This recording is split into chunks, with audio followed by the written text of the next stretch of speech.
प्रश्नावली 4.3 का जो चौथा प्रश्न है, इसके ए में हमसे कहा गया है कि x बराबर 2 से प्रारंभ करते हुए 3 समीकरण बनाने हैं। यानी कि हमें 3 समीकरण खुद बनाने हैं और उनमें जो है उनका जो हल होना चाहिए वो x बराबर 2 होना चाहिए। ठीक है, तो यानी कि हमको उत्तर से शुरू करना है। अभी तक हमने आपको जो समीकरण बताए थे, हमने क्या कहते हैं समीकरण दिए थे, उनको हल करते हुए हम x बराबर 2 में पहुंचे थे। हमको x बराबर 2 से शुरू करना है। तो चौथे का ए हम लेते हैं। देखो बहुत आसान है, जो आपके मन में आता है वो आप लिख सकते हैं। कोई भी एक समीकरण आपको बनाना है, हमने लिख दिया x धन 2। तो समीकरण में हमने कहा था दो पक्ष होते हैं, समता होती है ना, तो बराबर के दाएं और बाएं पक्ष दोनों बराबर होते हैं। तो x बराबर धन 2 हमने लिख दिया। तो देखो x का मान हमको पहले ही मालूम है, x बराबर 2 लेके हम चल रहे हैं। तो 2 में 2 जोड़ो कितना आएगा, 4। तो ये बन गया एक समीकरण। ठीक हो गया।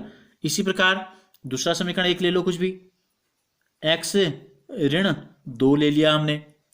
तो हम क्या मान के चल रहे हैं, हमको शुरुआत जो करनी है x का उत्तर जो है इसका 2 हमको पता है पहले से। तो x ऋण 2 हमने लिख दिया। तो x का मान 2 रखो मन में अपने। 2 ऋण 2 कितना आएगा, तो ये एक समीकरण बन गया। इसको हल करेंगे तो x का मान 2 आएगा, इसको भी हल करेंगे तो भी x का मान 2 ही आएगा। एक समीकरण और ले लेते हैं। 2x ले लिया हमने, ठीक है, 2x धन 1 ले लेते हैं। 2x का मतलब क्या है, 2 गुणा x, 2 गुणा x। 2 गुणा x का मतलब कितना हुआ, x का मान आपने 2 दिया है आपको, तो 2 दूनी हो गया 4। 4 में 1 जोड़ेंगे तो कितना आ जाएगा, 5। तो ये बन गए 3 समीकरण। इन तीनों को आप हल करेंगे तो x बराबर क्या आएगा, 2 आएगा। ठीक है, इसका b शुरू करते हैं। इसमें हमको दिया है x का जो मान है वो ऋण 2 आना चाहिए। जैसे इसमें x बराबर क्या आना था, इसमें x का मान 2 आना था हल करके। इसमें x का मान हल करके x ऋण 2 आना है।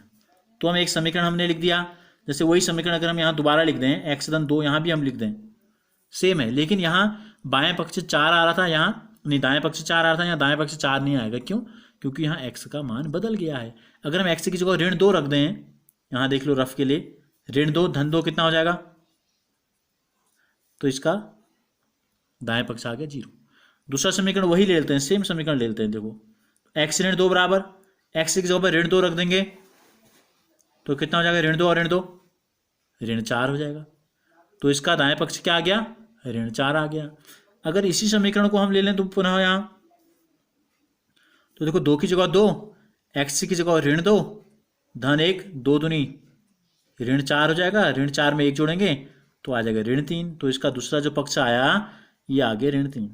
देखो बाएं पक्ष हमने तीनों समीकरण यहाँ भी और यहाँ भी एक जैसे लिए, लेकिन दाएं पक्ष बदल गया। क्यों, क्योंकि यहाँ हमें x बराबर ऋण 2 रखना था और यहाँ हमको x बराबर 2 रखना था।